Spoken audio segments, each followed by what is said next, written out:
வீட்டு கடவுள் நாயை படைத்தபோது நீ மக்களின் வீட்டு வாசலில் சென்று குறைக்க வேண்டும் என்று அதனிடம் சொன்னார். இதற்காக நான் உனக்கு 20 வருட ஆயுளை கொடுக்கிறேன். அப்போது நாய், கடவுளே, என் ஆயுள் 10 வருடங்கள் போதும், நான் 20 வருடங்கள் வாழ்ந்து என்ன செய்ய போகிறேன் என்று சொன்னது. கடவுள் சரி என்றார். குரங்கை படைக்கும் போது நீ மக்களை சிரிக்க வைக்க வேண்டும், மேலும் இதற்காக நான் உனக்கு 20 வருட ஆயுளை கொடுக்கிறேன் என்று கடவுள் சொன்னார். குரங்கும், கடவுளே, என் ஆயுள் 10 வருடங்கள் போதும் என்று சொன்னது. கடவுள் சரி என்றார். இதேபோல் பசுவை உருவாக்கும் போது கடவுள் பசுவிடம் கூறினார், நீ உன் வாழ்நாள் முழுவதும் கடினமாக உழைத்து உன் குட்டிகளை வளர்க்க வேண்டும், அவற்றுக்கு பால் கொடுக்க வேண்டும். இதற்காக நான் உனக்கு 60 ஆண்டுகள் ஆயுளை கொடுக்கிறேன்.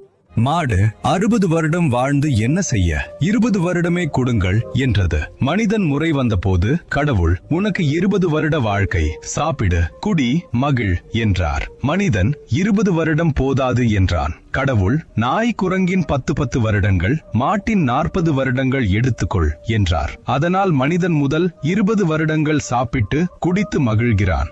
ஆனால் மாட்டிடமிருந்து கிடைத்த அடுத்த 40 வருடங்களில் அவன் மாட்டைப் போலவே கடுமையாக உழைத்து தன் குடும்பத்தை பராமரிக்கிறான். குரங்கிடமிருந்து கிடைத்த அடுத்த 10 வருடங்களில் மனிதன் குழந்தை போலவே தன் பேர குழந்தைகளை சிரிக்க வைக்கிறான். மற்றும் அவனுக்கு நாயிடமிருந்து கிடைத்த கடைசி 10 வருடங்களில் மனிதன் முதுமையடைந்து நாயைப் போலவே வாசலில் படுத்திருக்கிறான். கமெண்டில் ஹரஹர மகாதேவ் என்று கட்டாயம்